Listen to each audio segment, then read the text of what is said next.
जब बहू अपने ससुर के इस आदत से पूरी तरह ऊब गई तो उसने पूरे माजरे को अपने पति के साथ साझा किया।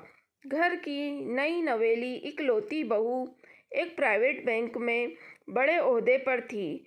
उसकी सास तकरीबन 1 साल पहले ही गुजर चुकी थी। घर में बुजुर्ग ससुर और उसके पति के अलावा कोई न था। पति का अपना कारोबार था। पिछले कुछ दिनों से बहू के साथ एक विचित्र बात होती।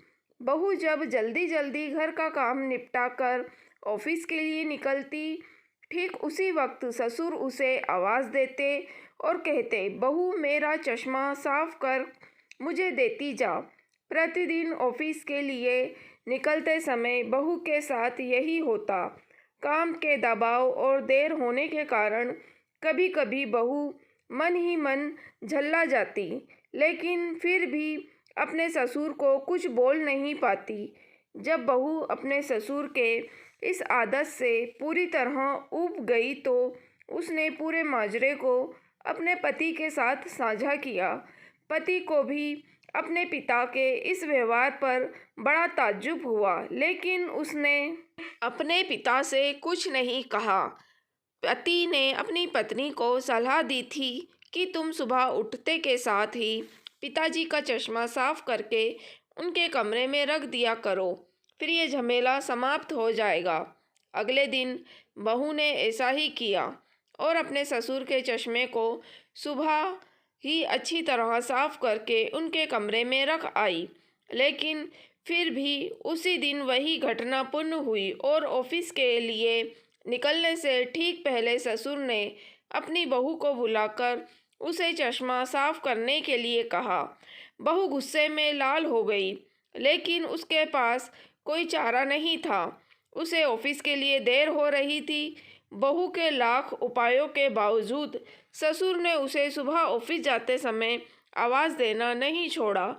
धीरे धीरे समय बीतता गया और ऐसा ही कुछ महीने निकल गए। अब बहू पहले से कुछ बदल चुकी थी। धीरे धीरे उसने अपने ससुर की बातों को नज़रअंदाज करना शुरू कर दिया और फिर ऐसा भी वक्त चल आया कि जब बहू अपने ससुर को बिल्कुल अनसुना करने लगी। ससुर के कुछ बोलने पर वह कोई प्रतिक्रिया नहीं देती और बिल्कुल खामोशी से अपने काम में मस्त रहती। गुजरते वक्त के साथ ही एक दिन बेचारे बुजुर्ग ससुर भी गुजर गए। समय का पहिया कहाँ रुकने वाला था, वो घूमता रहा। छुट्टी का एक दिन था। अचानक बहू के मन में घर की साफ सफाई का ख्याल आया। वो अपने घर की सफाई में जुट गई। तभी सफाई के दौरान मात्र ससुर की डायरी उसके हाथ लग गई। बहू ने जब अपने ससुर की डायरी को पलटना शुरू किया तो उसके एक पन्ने पर लिखा था, तारीख लिखी थी 26/10/2022। मेरी प्यारी बहू, आज के इस भागदौड़ और बेहद तनाव व संघर्ष भरी जिंदगी में घर से निकलते समय बच्चे अक्सर बड़ों का आशीर्वाद लेना भूल जाते हैं, जबकि बुजुर्गों का यही आशीर्वाद मुश्किल समय के में उनके लिए ढाल का काम करता है। बस इसीलिए जब तुम प्रतिदिन मेरा चश्मा साफ कर मुझे देने के लिए झुकती थी तो मैं मन ही मन अपना हाथ तुम्हारे सिर पर रख देता था, क्योंकि मरने से पहले तुम्हारी सास ने मुझसे कहा था कि बहू को अपनी बेटी की तरह प्यार से रखना और ये कभी भी मत महसूस होने देना कि वो अपने ससुराल में है और हम उसके माँ बाप नहीं हैं। उसकी छोटी मोटी गलतियों को उसकी नादानी समझकर माफ़ कर देना। वैसे मैं रहूँ या ना रहूँ, मेरा आशीष सदा तुम्हारे साथ है बेटा, सदा खुश रहो। अपने ससुर की डायरी को पढ़कर बहू फूट फूट कर रोने लगी। आज उसके ससुर को गुजरे ठीक 2 साल से ज़्यादा समय बीत चुका है, लेकिन फिर भी वो रोज़ घर के बाहर निकलते समय अपने ससुर का चश्मा अच्छी तरह साफ कर उनके टेबल पर रख दिया करती है, उनके अनदेखे हाथ से मिले आशीष की लालसा में।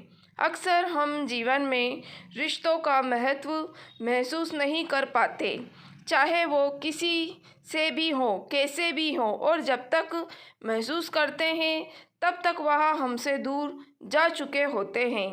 प्रत्येक रिश्ते की अहमियत और उनका भावात्मक कद्र बेहद ज़रूरी है, अन्यथा ये जीवन व्यर्थ है।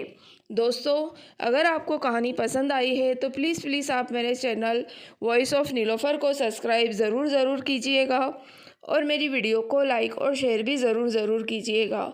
Thank you for watching.